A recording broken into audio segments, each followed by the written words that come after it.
Since its launch in 2008, the MCU has given us a total of 30 films, 19 television series, and exactly 0 Mephistos. And this is all while they didn't have the rights to all of their characters. Now that they can use the X-Men and Fantastic Four, I want to see if I can predict how much longer the MCU is going to stick around for. I'm going to focus on how many films Marvel can potentially release, and not necessarily the television series, because with shows like What If and She-Hulk and the upcoming X-Men 97, Marvel is showing that they can release a series on anything featuring any character, and while these shows can provide info into what's going on with the characters in between films, like Falcon and the Winter Soldier, Loki, and WandaVision, they haven't necessarily dictated the direction of the MCU or extended it beyond what was originally planned, and I don't see Marvel continuing the verse if they're finished with making the movies, as the films are the one that bring in the big bucks. Currently, we're at the end of Phase 4, encroaching on Phase 5, which seems to primarily be set up for Phase 6 and the big event that is Secret Wars in 2026. Throughout these phases, up until Secret Wars, Marvel has planned that it will release about 3 movies a year, barring any unforeseen delays. I think this is a decent way to gauge how much longer we have left if we go off of potential movies that Marvel can make with the characters that they have at their disposal. Since Secret Wars is the furthest film out, we can start our predictions from there, as the MCU would follow the ramifications of Secret Wars and its future films in the same way it's done before with the original Avengers film and more recently, Endgame. In Marvel Comics, the original Secret Wars is an event where heroes and villains from across the Marvel Universe are brought in a battle world to fight for the amusement of the Beyonder. In 2015, Marvel redid the event. However, this time things were a little different. Instead of the Beyonder creating this battle world and bringing heroes and villains together to fight for his amusement, this battle world was created by Doom, and it was made up of multiple universes across the Marvel multiverse. It was also the culmination of a series of events that led to an incursion happening in the main Marvel Comics universe. Incursion? An incursion occurs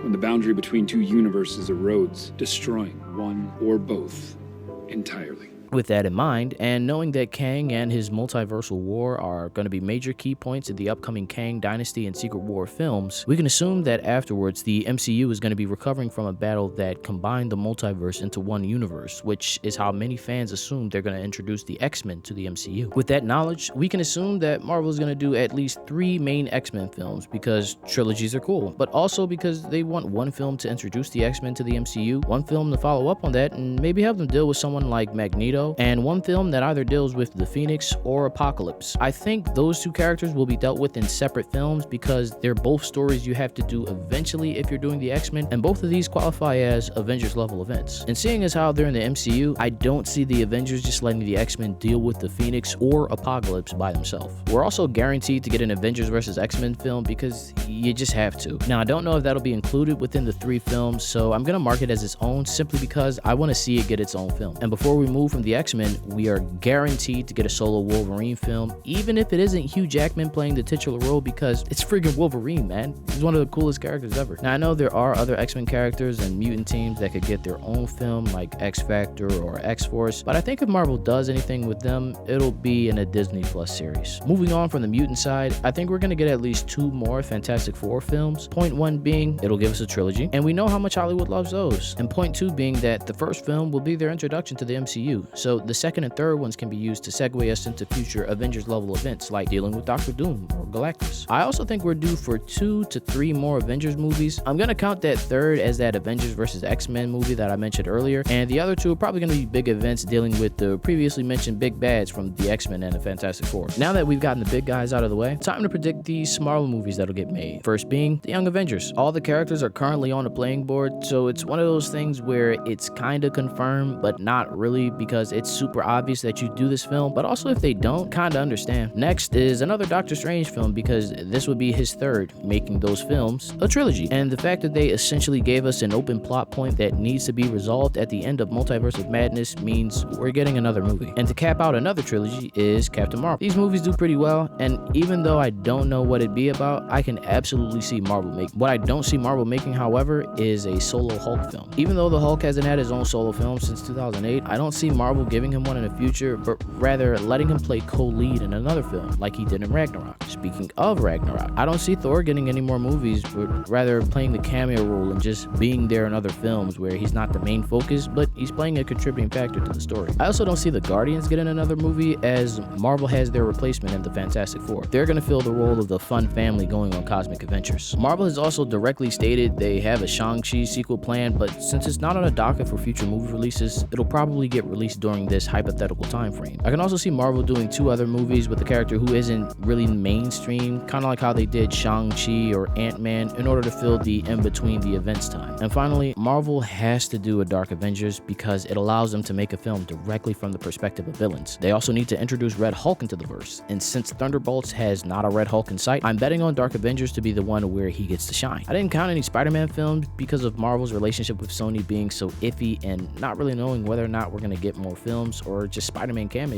and them really not dictating the direction of the studio, rather just being cool additions. With that, we have a total of 16 films, which gives us 5 more years of films starting from 2026, letting the MCU cap out at 2031, which I have to say is a fairly decent run for a movie franchise.